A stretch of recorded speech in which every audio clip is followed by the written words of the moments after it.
ప్రజల్లో రోజురోజుకి రాహుల్ గాంధీపై పెరుగుతున్న ఆదరణను తట్టుకోలేకపోతున్న బీజేపీ రాహుల్ గాంధీ ప్రధానమంత్రి అవుతారని ఇలాంటి వ్యాఖ్యలు చేస్తున్నారని మండిపాటు.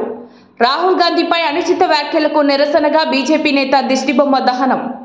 బీజేపీ నాయకులు రాహుల్ గాంధీకి బహిరంగ క్షమాపణ చెప్పాలని డిమాండ్.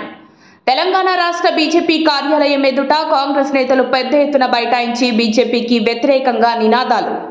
భారతీయ జనతా పార్టీ నాయకులు ప్రధాన ప్రతిపక్ష నేత రాహుల్ గాంధీపై చేస్తున్న అనుచిత వ్యాఖ్యలకు నిరసనగా నారాయణగూడ చౌరస్తాలో బీజేపీ నేత దిష్టిబొమ్మను ఎమ్మెల్సీ వల్మూర్ వెంకట ఆధ్వర్యంలో కాంగ్రెస్ నేతలు కాల్చివేశారు. ఈ అంశంలో భాగంగా కాంగ్రెస్ నేతలు భారీ ఎత్తున నినాదాలు చేస్తూ ర్యాలీగా నారాయణగూడ చౌరస్తాలో నిరసన తెలిపారు.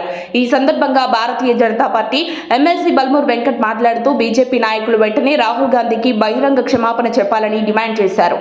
రాహుల్ గాంధీపై వ్యాఖ్యలు చేసిన వారిపై పోలీసులు అటెంప్ట్ మర్డర్ కింద కేసు పెట్టాలని బల్మూర్ వెంకట్ డిమాండ్ చేశారు.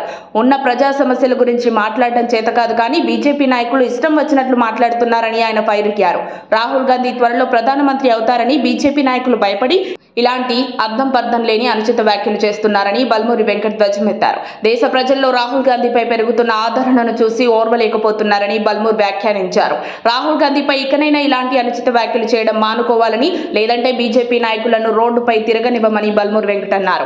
రాహుల్ గాంధీపై బీజేపీ నేతలు చేసిన వ్యాఖ్యలకు కాంగ్రెస్ నేతలు నిరసిస్తూ తెలంగాణ రాష్ట్ర బీజేపీ కార్యాలయం వద్ద ఆందోళనకు దిగారు. దీంతో బీజేపీ కార్యాలయం వద్ద ఉద్రిక్తత పరిస్థితులు నెలకొన్నాయి. పరిస్థితి అదుపు తప్పడంతో కాంగ్రెస్ నేతలను పోలీసులు అడ్డుకోవడంతో తోపులాట జరిగింది. ఈ క్రమంలో బీజేపీ కార్యాలయం ఎదుట కాంగ్రెస్ నేతలు పెద్ద ఎత్తున బైఠాయించి బీజేపీ నేతలకు వ్యతిరేకంగా నినాదాలు చేస్తూ కేంద్ర మంత్రుల దిష్టిబొమ్మలను దహనం చేశారు కాంగ్రెస్ నేతలు. అప్డేట్స్ కోసం మా కాయ్ టీవీని సబ్స్క్రైబ్ చేసుకోండి.